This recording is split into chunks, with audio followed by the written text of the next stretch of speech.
Alright, so I'm going to start this first video, and I hope will be a series of videos kind of going over more math-related stuff, but math that could be helpful in the context of physics problems. So this first video will be just on algebra, and just a few algebra concepts to know, and then there'll be other ones on vectors and calculus and differential equations, but the idea is I'm going to start with some easier math concepts that most people in physics will have an idea of.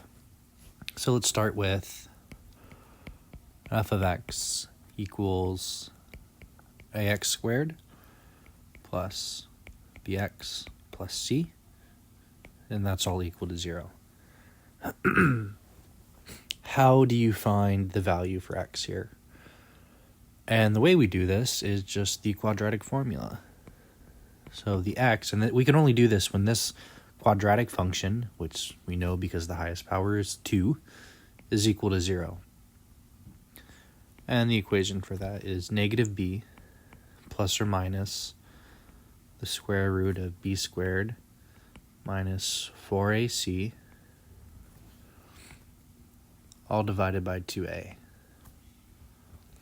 There you go. The quadratic formula. Definitely have this memorized, or at least maybe programmed in your calculator. If you guys would like to see a video on how to program your TI to, I think it's TI 84. I don't know if you can do it with 83, but you can program your calculator to remember this, so all you have to do is plug in the coefficients. What's the coefficients are like your A, your B, your C. Okay, so the next thing is, where is there a max or min? Well, for a quadratic, so there's kind of two ideas. The first one involves calculus, so this is just algebra and pre-calc. The max or min or vertex is given by the vertex formula. Your vertex, which is the max or the min, so this is a max, this is a min, is given at the x position, negative b divided by 2a. This is the vertex formula, another thing you'll want to remember. So this tells you the vertex of a quadratic, whether it's a minimum or a maximum. Now, one way we can determine if it's a max or min is by looking at the coefficient a here. This is going to dictate if it opens up, like this, or down, like this. So if a is greater than 0, you get this kind of smiley face, positive. If a is positive, you get this positive looking face. But if a is less than 0, you get a sad face. And in this case, so when a is negative, you get a maximum. And when a is positive, you can see we get a minimum. So that's just kind of interpreting a quadratic equation and what you can get out of that. The next thing we should talk about is basic graphing linear functions. So all I want to do here is show an example of one. That's a pretty straight line. I'm proud of myself. So this is, right here is obviously our x-axis. This is our y-axis. And this is y as a function of x is equal to mx plus b. We have a y. Let me do that in a different color. We have a y-intercept right here because you cross this y-axis. And you have an x-intercept right here because you cross the x-axis. Now, a few things that are important to note. The m right here is your slope. So m equals the slope of our line, which you could think of as the change in y over the change in x, or you might have heard the term rise over run. So if you look at one like this,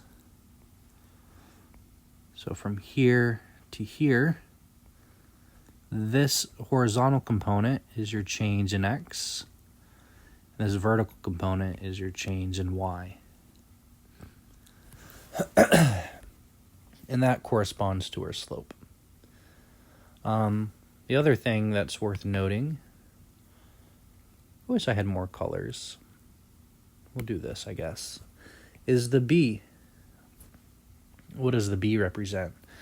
Well, the b is equal to the y-coordinate of your y-intercept. So any intercept, if you have, I guess we'll start with the y. Anywhere you cross this y-axis, the x value is going to be 0. So we already know one of the coordinate points is 0 for the x, and then the y is just whatever the b value is. So over here, right here, b comma 0 is that point. So b tells us where we intersect the y-axis. Other than that, I think that's all you need to know about a line. Next up, we'll do a little bit of factoring real quick. So let's say I gave you a squared plus 4ab plus 4b squared. Can you factor that? Well, here's kind of the trick. You want to come up with numbers and variables that if you multiply, you get this, and if you add, you get this. So that's kind of the trick we're looking for here. We'll go with starting a plus something or minus something. We want to add to get a positive number. Multiply here to get a positive number.